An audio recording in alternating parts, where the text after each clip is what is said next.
The Last Voyage of the Demeter. This is another Dracula movie. Filming stories about vampires isn't as easy as it might seem. To get the slightest success, you need to come up with something new about fantastic creatures. It seems that everything has already been done. What else can be added? But the screenwriter's imagination gives us fresh ideas from time to time. There are several such ideas here. Firstly, the vampire was loaded onto a ship traveling from Romania to England. Not bad at all. Secondly, it is the mysterious wooden boxes taken on board. I kept expecting that there would be a vampire in each of them, like in that cartoon where a family of vampires moves to the New World. But no, the vampire was only in one. The rest turned out to be filled with soil, apparently for camouflage.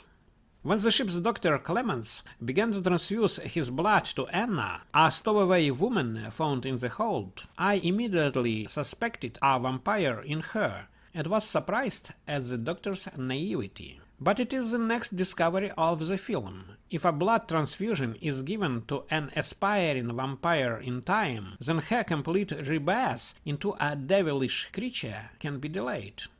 Moreover, it is possible to force her to act in the interests of people.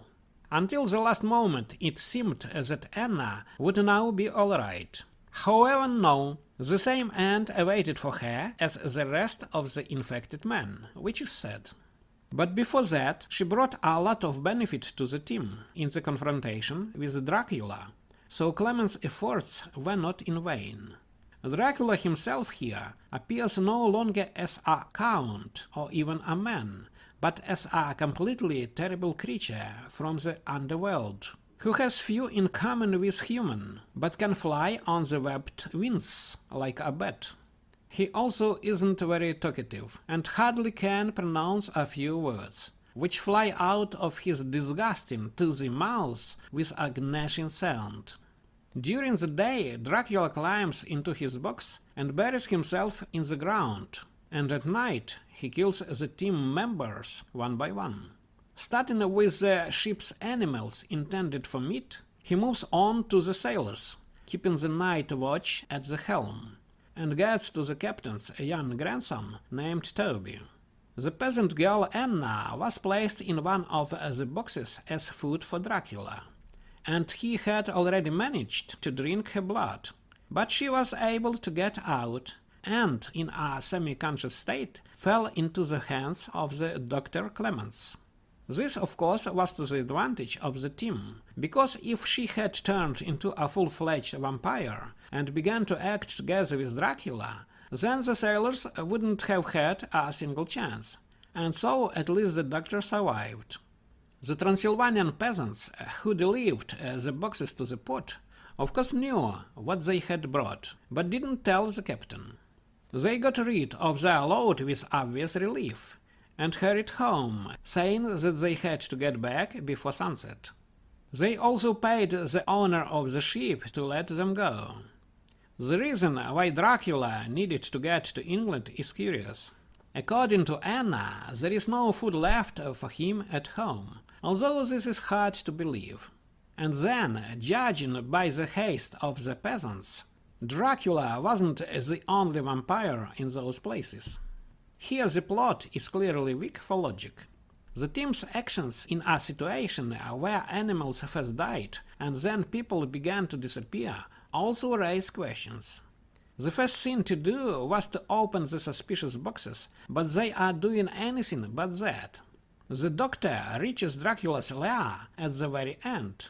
Anna seems to be helping him, but on the other hand, she must know which of the boxes Dracula was in. So why didn't she tell about it right away? The question arises, whose side was she on from the very beginning, the sailors or the vampire?